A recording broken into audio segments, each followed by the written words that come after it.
episode 5 of the BastardDogs Web Series. This is a series where I plot my journey through homebrewing, learning to go from kit, hopefully onto some extract, and then eventually, fingers crossed, onto some grain. So the beer that I did first was the BastardDogs number 1. I'm just going to give all these a number and then give them like a funny name, just because it seems to be the thing to do. And the first beer I did was North Kildare Reaper, which was an American double IPA from the Evil Dog Brewing Company, and this is week 3, so it's been 3 weeks in the bottle, and the colour, as you can see, is still quite nice.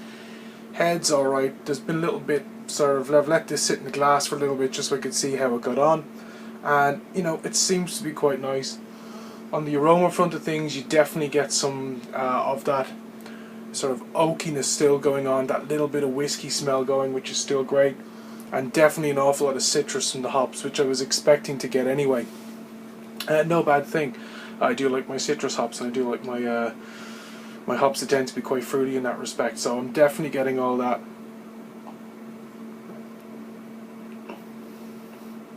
In terms of mouthfeel, you know, it's starting to get to that point which I like, and it kind of has that same mouthfeel as the O'Hara's double IPA does in terms of how it coats.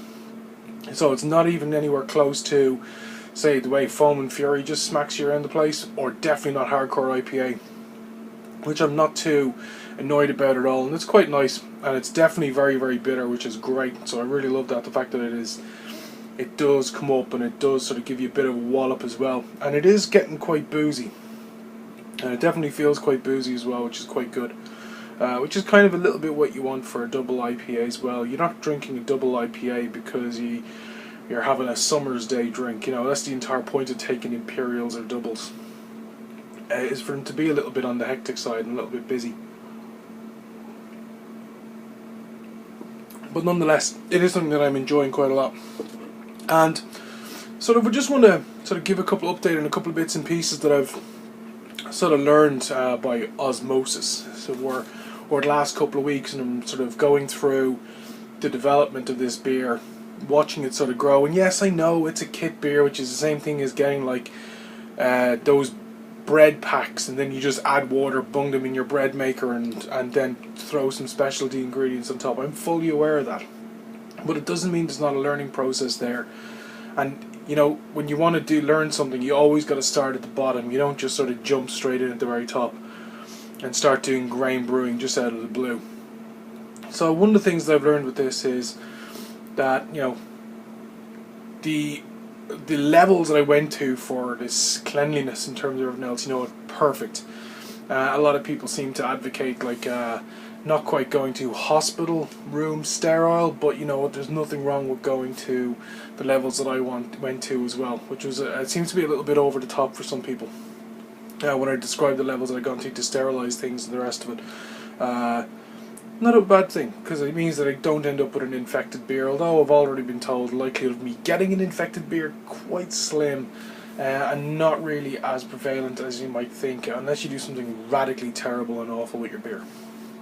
So that's been a pretty good thing. The next thing I learned was that, following some advice from a couple of brewers in Ireland and a couple of people that homebrew and some US vloggers who do homebrew, they recommended that, you know, if I want to start learning about how to use grains in beer, that a good way for me to start with this was possibly to go with the thing of steeping some grains and using them as part of the kit wort. Again, no big problem with this, and someone had gone as far as to say, hey look, rather than getting into the whole thing of learning about how to mash some grains and, you know, holding the temperature and the rest of that, especially if you're using an electric hob, which I am, is to look at cold steeping first, just so I can understand about how what I'm looking for out of the grains, and then learning about the whole thing of like second runnings through them as well. So I think for my second beer, BastardDog number 2, which is like Reese's Piece, P-E-A-C-E, which is going to be like a chocolate peanut butter stout, which is what I'm doing. I'm definitely going to be using some chocolate malt, and I'm going to be doing some cold steeping with that. So what I've been told is to do 200 grams of that to 1 litre of water, let it cold steep in the fridge overnight. The next morning, drain it off, take the liquid, and then for when I'm doing the rest of my my next couple of litres of cool water to go in on top of the wort is to actually cold run through that as well. And that's going to be great. So it brought me on to, I don't know, I need to start getting the prep work and getting the materials together for this beer. While I'm letting this one sort of still go through its process, it's 3 weeks in, so there's about another 2 weeks to go on it for before I start moving it into the cold and then letting it age in that, so I can just sort of kill any extra fermentation dead. And then just let that ride its way out to wherever it gets to, and I'll just keep testing it on a weekly basis just to see how it's developing, how the carbonation's developing, how the taste is developing. I mean, it's certainly sort of mellowed a little bit, which is great in terms of that upfront shock that you were getting initially of whiskey. That seems to have mellowed out. Now I'm getting just lovely oakiness in there with a little hint of this whiskey spice going, so that's great. So when I'm talking about going for my next beer, Reese's Piece BastardDog number 2, someone recommended this stout kit for me, which is the Muntons Premium Irish Stout. So I'm looking forward to actually trying this out. Apparently it's going to be quite a decent kit to use even on its own, and in terms of a base kit just for what I want to play around with, what I want to figure out with it. You know, it's a good place to learn. Now, the other secret ingredient, peanut butter. People are like, well, how the heck are you putting the peanut butter in thing? I've already explained I'm going to use peanut butter flour. So I decided if I'm going to go chocolate, so I'm going to have cacao nibs going in there and everything else, and I'm going to have like 100% cacao powder as well as part of things. This is actually, I've been told by people who've actually tried this and used this just as it's meant to be, that it's fairly peanut buttery, and the chocolate thingy it's a nice balance of the two. So it's actually PB2's chocolate peanut butter powder, and I've got like about 16 ounces here, which is just shy of a half a kilo. And I want this to be like seriously over the top chocolatey peanut butter. And the reason being is my complaint that I had with the peanut butter stout that Galway Bay released a couple of weeks ago was that, yes, I got all those beautiful stout flavours, and you know, they make a really great stout. I love Stormy Port, I think it's great. My feelings about Buried at Sea are fairly well documented at this point. Like, I'm a huge fan of Buried at Sea. It's probably one of my favourite Irish stouts, and it's definitely in like my top 3 favourite stouts of all time, if not my top 4. Top 3 because like there's the Brewdog Tokyo, which is that kind of messes up my top 3 in any case. So I'll be looking forward to using this. Now there's another specialty ingredient that I don't quite want to talk about yet that's going into this, and the reasons I don't want to talk about it quite yet is that I'm still figuring out a couple of bits and pieces with it, and I've actually asked a brewer in Ireland who's actually used this particular ingredient, so I want to see how that works out first with them, get their feedback on it and do's and don'ts, especially because they've used it's a slightly different strain of this, and I want to understand what they're going to do with it. Now the 3rd and 4th beers have actually already been planned as well. I'm now at the point where I've got a couple of beers planned, and I think the path that I'm going to take is just so I can understand things that can go wrong, and especially because I've got ideas that I know that they can either go badly wrong or they can go very, very right, and they'll definitely give me a learning curve for specialty ingredients, while at the same time allow me to understand the actual process behind it and like what can screw things up or what can't screw things up. Now some people might say, hey, that's being a little bit reckless in your learning, but I believe if you're going to learn, you're going to push yourself. There's no better way to do it than to do it where you're just literally flying by the seat of your pants and you're literally sitting on the edge of things. And that works very well for me because it actually makes me think, it actually makes me do more work, and it makes me give far more consideration and attention to what I'm actually trying to do. So the 3rd beer is literally going to be an IPA. Now the kit that I've settled on for this as the basis for it is actually going to be the Cooper's Australian Pale Ale. And again, that's going to have a cold steep grain going into it as part of it as well. As fact, actually, as far as I know, there's actually going to be 2 grains going in there in the cold steep. And again, this came from a recommendation that from a conversation I had with someone, especially what I want to do with number 3. Number 3 is not going to have any specialty hops in it, and this is the beauty of this. So I'm taking the pale ale kit. There's going to be some steeping grains going in there as well, and that's just literally so I can build up the sort of the malt base, flavour base, get some good head retention going in there as well, and to beef that side of it up. But the specialty ingredient is actually going to be non-hoppy, and I'm literally shooting for aroma and a really weird funky colour as well. And what gave me the idea partially for this was number one, a beer that was already done in Ireland, and number two, something that Sam Calagione from Dogfish Head did with one of his beers. And like, I'm a huge fan of Sam's beers. I love his approach to beers. I got his beer book, like, it just made me love what the guy does and his appreciation for it even more. The fourth beer that we're looking at is for this series is probably one that I'm going to be doing with the Irish Beer Snob, which I think we're going to do as a Halloween beer. Haven't quite decided what way that's going to work out, what style we're going to use for it either.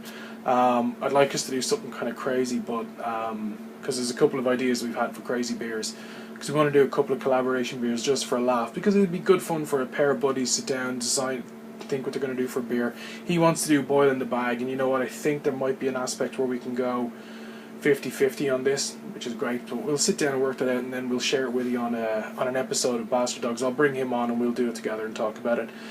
And then I think definitely a Christmas beer is going to get done. And the Christmas beer is because each year for the last couple of Christmases, what I like to do is, apart from giving people like the regular present crap and the rest of it is, I like to make boxes of stuff, because like, I like baking and I love cooking. It's two things that I utterly adore, and I love the creativity and the freedom of it, but I also love, when it comes to baking, the fact is that there is a bit of like, you have to get this right, otherwise it's going to go to hell in a handbasket.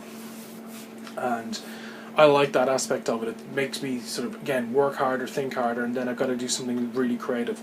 So we've done these sort of Christmas boxes for people where they've had like whole different types of treats, where I've done like Guinness and chocolate cupcakes, gone in there one year, and I did gingerbread, and I did a whole heap of other really cool funky little things, including little snowmen and all the rest of it. So this year what I want to do is, I actually would like to give people bottles of a Christmas beer. And again, I don't want to talk about what I'm going to do for that quite yet, again, because number one, there's an idea that I've had, but I've had discussions with Dara Hurley from Brew, who's actually sort of helped me work out a couple of bits and pieces with it. Especially because he has that oak age stout going on at the moment, and you know, when I seen it, it started like giving me like a ton of ideas. And no, it's not going to be an oak age stout, but he started giving me like a whole heap of ideas.